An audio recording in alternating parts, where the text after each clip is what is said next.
Menyusul viralnya video sejumlah oknum pengusaha dari Kadin Kota Cilegon yang meminta jatah proyek pembangunan PT Chandra Asri Alkali sebesar 5 triliun rupiah disayangkan oleh Gubernur Banten Andra Soni.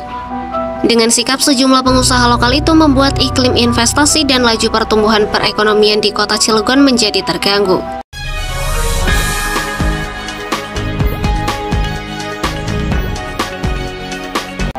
Viralnya video yang beredar di sejumlah media sosial adanya sejumlah oknum pengusaha yang mengatasnamakan Kamar Dagang dan Industri atau Kadin Kota Cilegon meminta jatah proyek pembangunan PT Chandra Asri Alkali sebesar 5 triliun di Kecamatan Ciwandan, Kota Cilegon.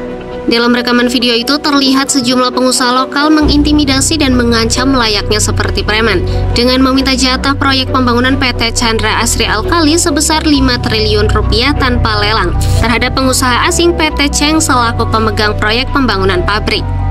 Menanggapi hal itu, Gubernur Banten Andra Soni mengaku sangat kecewa dan menyayangkan adanya intimidasi dan pengancaman yang dilakukan oleh sejumlah oknum pengusaha dari Kadin Kota Cilegon.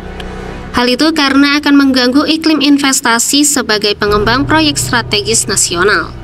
Bahkan dengan adanya intimidasi dan pengancaman akan membuat para investor terganggu dan terhambatnya pengembangan pada pembangunan ekonomi nasional yang digaungkan oleh Presiden Prabowo Subianto. Pak Gub, tanggapan soal yang viral kemarin, Pak? Nanti akan dibahas hari ini saya menyayangkan kejadian tersebut ya, karena kita semua sedang berupaya bagaimana memberikan rasa nyaman kepada pelaku-pelaku industri atau pelaku-pelaku usaha dan kemudian investasi di Provinsi Banten. Dan sebagai Gubernur Banten yang sedang berupaya menjadi Banten yang sama, saya sangat kecewa dan saya harap kejadian seperti ini tidak terjadi lagi.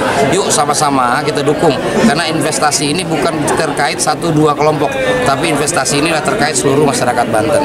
Sehingga investasi yang datang ke Banten kita sambut dengan baik dan kita harapkan investasinya juga berdampak positif kepada seluruh masyarakat Banten. Pengangguran semakin rendah, tingkat kemiskinan turun, dan lain-lainnya, pajak daerah dan sebagainya juga meningkat. Itu yang kita harapkan dari investasi. Gubernur Banten berharap peristiwa itu tidak terulang kembali, sehingga dengan adanya proyek pengembangan pembangunan strategis nasional di Kota Cilegon akan berdampak secara keseluruhan, yang diantaranya akan menyerap tenaga kerja, pertumbuhan ekonomi meningkat, dan angka pengangguran serta kemiskinan akan menurun.